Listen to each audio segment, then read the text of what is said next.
Palestino em casa. O Palestino eliminou o Flamengo uma vez numa Sul-Americana, né? O Jesus não poupava, outra cascata. O Jesus poupava sim. Isso é o fim da picada. Isso é uma coisa ridícula e que acontece sempre. Se pensar, por exemplo, no novo meio-campo, que ele vai perder o Pulga, vai perder o De La Cruz e o Arrascaeta. E hoje eu acho que tem uma expectativa de que o time consiga fazer um jogo melhor do que contra o Milionários. É isso aí, galera. O Flamengo entra em campo hoje após o empate na estreia na Libertadores com o Milionários na Colômbia. A equipe busca a primeira vitória no torneio. E o comentarista Mauro César traz informações e detalhes importantes sobre essa partida de hoje. Assista até o final, porque eu também quero saber a sua opinião aqui nos comentários. Flamengo que conquistou o título carioca, mas busca a primeira vitória na Libertadores da América, Mauro César. A expectativa para esse Flamengo que deixou a vitória escapar, ficou essa sensação lá em Bogotá contra o Milionários e dessa vez tem o Palestino do Chile no Maracanã, Mauro César. Pois é, o Flamengo teve uma estreia ruim, né, contra o Milionários. Agora hoje vai jogar também contra o Palestino, que foi atropelado em casa pelo Bolívar, e vai jogar no Maracanã. Então é um jogo que você não pode imaginar nada além de uma vitória por uma boa margem de gols, né? Essa é a expectativa. Qualquer coisa diferente de uma vitória com tranquilidade, eu acho que está fora do roteiro do que espera o torcedor. E a cobrança em cima desse time do Flamengo vai ser sempre alta, tem que ser alta. É por aí mesmo. Claro que o jogador técnico não pode falar isso, né? O cara fala, não, respeitamos o Palestino, é evidente. Vai falar o quê? Se o Tite falar isso, parece que ele está desrespeitando os caras. Mas a gente pode falar aqui, tem que falar. Olha, Palestino e Flamengo. O Palestino em casa. O Palestino eliminou o Flamengo uma vez numa Sul-Americana, né? Mas foi no tempo lá dos protegidos, lá do Bandeira de Melo, tinha Rafael Vaz, Muralha, Gabriel. Timaço. Tinha Márcio Araújo, aquela turma toda. Agora é diferente, pô, com esse elenco atual. O Flamengo jogar com o Palestino, que demonstrou fragilidade já na estreia, perdendo em casa pro Bolívar. Não foi na altitude, foi no Chile, pô. Você espera que o Flamengo vença e vença bem. Não pode ser nada diferente disso. E é importante até vencer bem para fazer um saldo de gols, já que o Bolívar fora de casa já fez saldo de gols, né?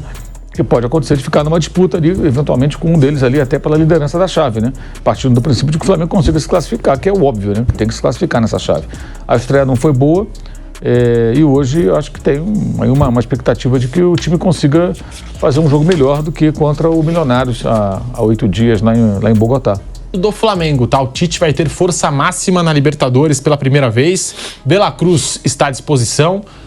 Não jogou lá em Bogotá com o quadro de gripe, né? E o Léo Ortiz deve fazer a sua estreia com a camisa do Mengão. Nós temos a cavalaria do Flamengo, como gosta de dizer o Vampeta, né? Flamengo deve ir a campo com Rossi, Varela, Léo Ortiz, Léo Pereira, Ayrton Lucas, Eric Pulgar, De La Cruz e Arrascaeta. Luiz Araújo, Everton, Cebolinha e Pedro. É o Flamengo... Força máxima, hein? 100%, Mauro César Pereira. Você falou, o Tite não pode dizer que, enfim, vai golear o Palestino, que seria desrespeito. Mas no meio da final do Campeonato Carioca, escalando o Flamengo para jogar lá em Bogotá, ele teve respeito até demais, né? Acho que pelo Nova Iguaçu, o adversário, uma final que já estava decidida, né? Ele falou em respeito e quando foi escalar o Flamengo, escalou com muito respeito ao Nova Iguaçu, Mauro. E agora essa escalação com força máxima, De La Cruz de volta. Eu acho que a escalação de domingo, ela tinha muito a ver com essas coisas que o Tite leva muito a sério, que, por exemplo, durante o Campeonato Carioca, ele vinha jogando com uma determinada equipe. O jogo de domingo, obviamente, era o jogo da festa. O Flamengo já era virtual campeão, tinha feito 3-0 no primeiro jogo. Então, aí ele pega, por exemplo, desse jogo, vou tirar o Arrascaeta e vou colocar outro aqui, o Vitor Hugo, de titular. Vou deixar ele no banco. Aí o cara pensa, o cara jogou todo o campeonato, no jogo festivo vou tirar. Uma coisa é o cara sair durante o jogo, depois voltar para levantar o troféu, como aconteceu. Outra é ele nem começar jogando. Eu acho que isso afetou demais. Não concordo com esse ponto de vista, não. Acho que deveria ter priorizado o jogo contra o Milionários e conversa com o jogador. Olha, eu vou botar você titular aqui, eu vou com esse time aqui, no domingo eu vou segurar um pouquinho, que quarta-feira tem Libertadores. Você entra no segundo tempo, você vai levantar a taça se nós formos campeões, tudo tranquilo. Para ficar no exemplo do Arrascaeta, valeria para outros também. Eu acho que agora acabou essa história, né? Agora não tem mais isso. Agora ele tem que colocar em campo o melhor time possível, fazendo os ajustes a cada rodada. Eu não acredito que o Tite trabalhe com aquele conceito de 2 equipes, que é uma história meio fantasiosa. Você pegar, por exemplo, o time do Dorival 2022, o time do Felipão do Palmeiras 2018, Até pode dar 2 ou 3, eram 2 times, porque muitos jogadores participavam do jogo sempre, entrando, vindo do banco, começando, misturando, só pegar as escalações. Já fiz essa pesquisa e isso não se sustenta. Essa é a lenda de 2 times, não são bem 2 times. Como era na época a história que o Jesus não poupava, outra cascata. O Jesus poupava sim. Nenhum técnico no mundo, em sã consciência, coloca o mesmo time de sempre. Só que ele não fazia tanto rodízio, que ele não tinha um elenco tão farto naquela época, em 19, como hoje tem, por exemplo, o Tite. E não por acaso o português na época pediu contratações para poder ter um leque maior de opções. Acabou que ele ficou pouco tempo, veio a pandemia, acabou voltando para Portugal, essa coisa toda. Todo mundo conhece a história. Mas eu acho que agora acabou. Ele tem que, pelo perfil do Tite, imagino que ele vai escalar rodada a rodada, jogo a jogo, nas diferentes competições. Serão 3 a partir de maio, porque começa a participação dos times que estão na Libertadores na Copa do Brasil. Domingo já tem a estreia no Brasileiro.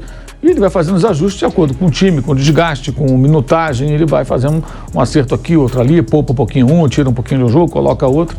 Mas ele vai ter ali aquela espinha dorsal. O time base, que a torcida já sabe qual é, que é Rossi, Varela, Fabrício Bruno, Léo Pereira e Ayrton Lucas, né? Não é o Vinha, é o Ayrton Lucas o titular desse momento.